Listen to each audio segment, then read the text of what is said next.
Some notable names to watch here, Olivia. David Soto of Winnsboro, 9:19 seed time. Nedra, as we said, and Noah Strohman, just a freshman from Holliday. Seed time 9:27, but he's run as fast as 9:17. So I think he is going to be the mix when the race gets late here. Let's look at the rest of this lineup. We have 9 athletes looking to win a state title here. As Corey mentioned, with hip number 1, that's David Soto. Then we have Anthony Sandoval, Grant Sims, Daniel Romero, Benjamin Alcott, Riley Nedro, the senior from Boyd, Texas number 49 currently on the list, Hunton Edney, Nicholas Hollub, and Noah Strohman, who's a freshman, as Corey mentioned, from Holliday. Yeah, and it's important for some of these athletes to get back here if they were here a year ago. For Nedro in particular, ran 9:43 last year at state. He's clearly better than he was a year ago, so here's a chance to make amends for that race last year and see if he can win. 8:50.43, the conference 3A record set last year by Wyatt Hoover of Poth at 9:15.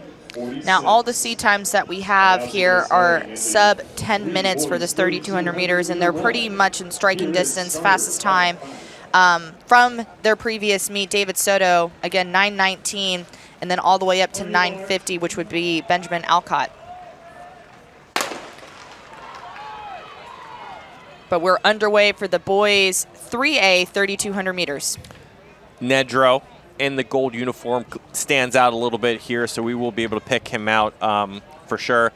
But over the first 100 meters, not surprised, the freshman Strohman in that gray jersey out to the lead.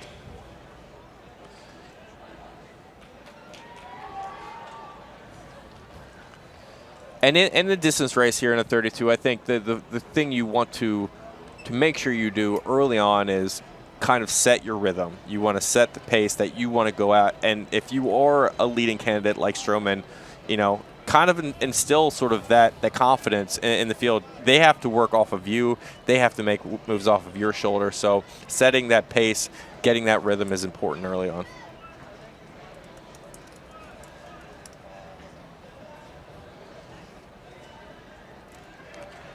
Pretty experienced lineup, though, here. We only have one underclassman, as we said. All juniors and seniors. Olivia, what does that mean?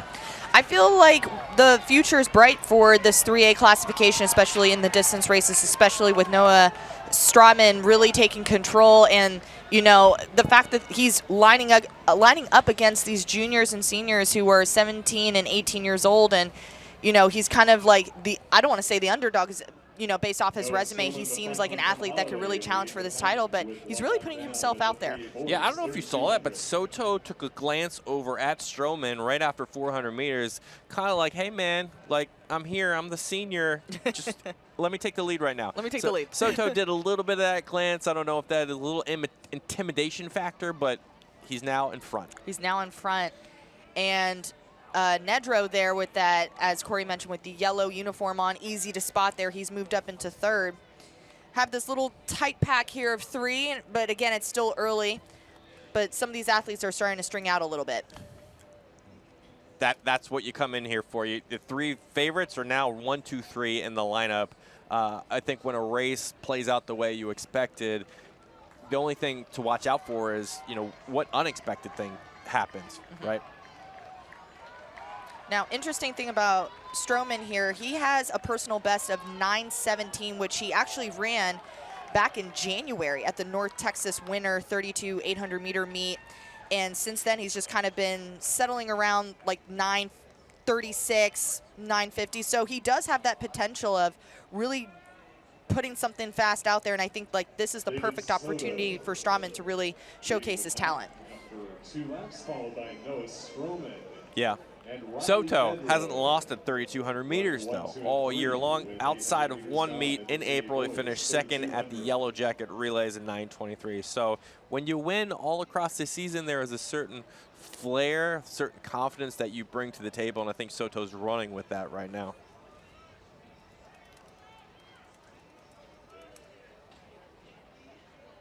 There's a yin and the yang to that, though, right? If you take the lead, right, you are running with confidence, but it allows others to work off of your shoulder. And maybe reserve some of that energy that they might have later in the race. So I don't know if Strohman's kind of just working off him right now, letting him do the early pacing. We're currently having 5 laps to go. 3:41 is on the clock for these gentlemen.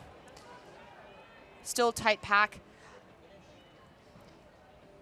Just kind of looking at Riley Nedrow, again, the gentleman with the yellow uniform on, currently in 3rd.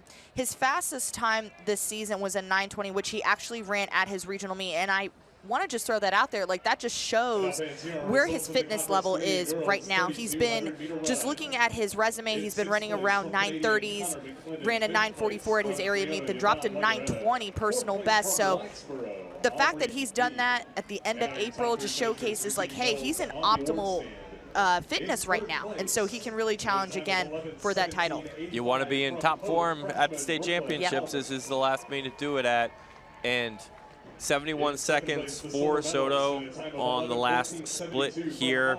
Strohman at 71 too. The entire field actually ran 71 on that last lap. So I think they will start to wind up. Maybe we'll see a bunch of moves here because Strohman now moving to the lead. And he did it without glancing over. He just took control with some confidence there. 4 laps to go, 4:51 on the clock. I wonder what's going through Strohman's head right now. I think that's a pretty conservative pace for these gentlemen, I think, in the first 1,600 meters. So they can start to move, I think, a little bit in the second half of this race. Strohman, Soto, Nedrow in 3rd.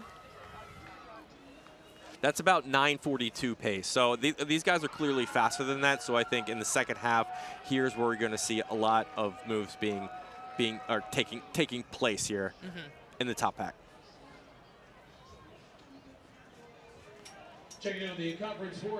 We haven't even talked about Nedrow. I think that's probably part of his plan. Yeah. I'll wait to maybe make my statement a little later. Okay, I'm going to remind you of that statement too. Currently in 4th right now, that's Hunden Edney, who's a senior from New Waverly. Again with the gray uniform, hip number 7, sliding in there for 4th. But then also in the mix, we have Grant Sims, who has the orange uniform on, and hit number 3, trying to make his way up here in the pack. Yeah, kudos to them for holding strong, keeping contact with the leaders. I think because the pace was so conservative, it kept those guys still in the mix here. But I would not be surprised if they start to lay it down, unless of course, the conditions have gotten to them. But I think, generally speaking, with 1,000 meters to go, this is the place where you have to start doing work. You can see the increase of the stride lane from Riley Nedrow as he's slowly trying to make his way up to the freshman now. Still within striking distance. Here's where all the 1K training, 1K repeats across the season, this is where it comes into focus here. You're leaning on that endurance, strength, and you're leaning on all the work you put in over the current season to get you to this point. So this is when it matters. This is where you have to lay it all on the line here. The freshmen, Strohman, Nedrow, and Soto. 2 laps to go. Now, Corey mentioned at the 1K mark, we could see some potential action here, so we're just a few meters away from seeing if he's right or not. Okay, they continue to wind up, though. The last 2 laps, they've gotten a little bit incrementally faster, 68 seconds, 67 seconds there, and now they're starting to wind up, I think, a little bit. Now, can Nedrow match Strohman? Strohman definitely has a little bit more stride length at this point.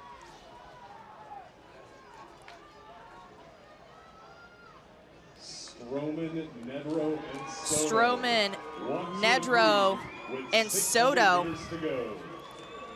I think Soto is coming up to a crucial point here. I can't let that gap extend too much further or else the race will get away from him.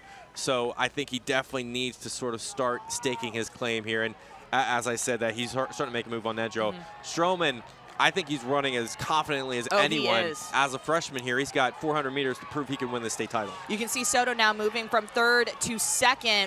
Did he move too early is the question. The freshman's still leading this pack. but the senior's right on his heels. That's the beauty of the state meet. We can see a lot of energy in the last 400 meters. Guys bringing something they haven't seen before out when they most need it. And I think Soto's trying to make this a race with Strohman in the last 250 meters. Nedro just kind of a little bit out of this race now, but it's the freshman who's been pretty much been in this front pack since the start. 200 meters left to go, but I don't think Soto is done yet. 65 seconds on that last split for Strohman. He's definitely moving hard. Look at Soto, head is up, coming around this turn. Look, freshman glances just slightly over, but the freshman wants to take this. Look at this stride and this power coming down the home stretch. And it's going to be the freshman, Noah Strohman. Look at this time, 9:11.77. That is going to now drop. He just got a new Conference 3A record. At that point, man up, 100 meters to go. Soto tried to bring it to Strohman. Strohman had a little bit more left, and he just went to the tank there for the final 50 meters. Strohman won that state title on his own, freshman year from Holliday. What a race for him. And Corey's been talking about the splits. That was a 59.09 last lap for Strohman. Soto's going to finish for second with the 9:12.85. Again, underneath that previous Conference 3A record that was just set back a year ago. And then Nedro will finish third with a 9:18.99. Strohman there talking to his coaches there on the sidelines. They got to be happy with their athlete winning a title here at the Texas State Championships, the culminating meet of the season here in the Lone Star State. Up next in about 4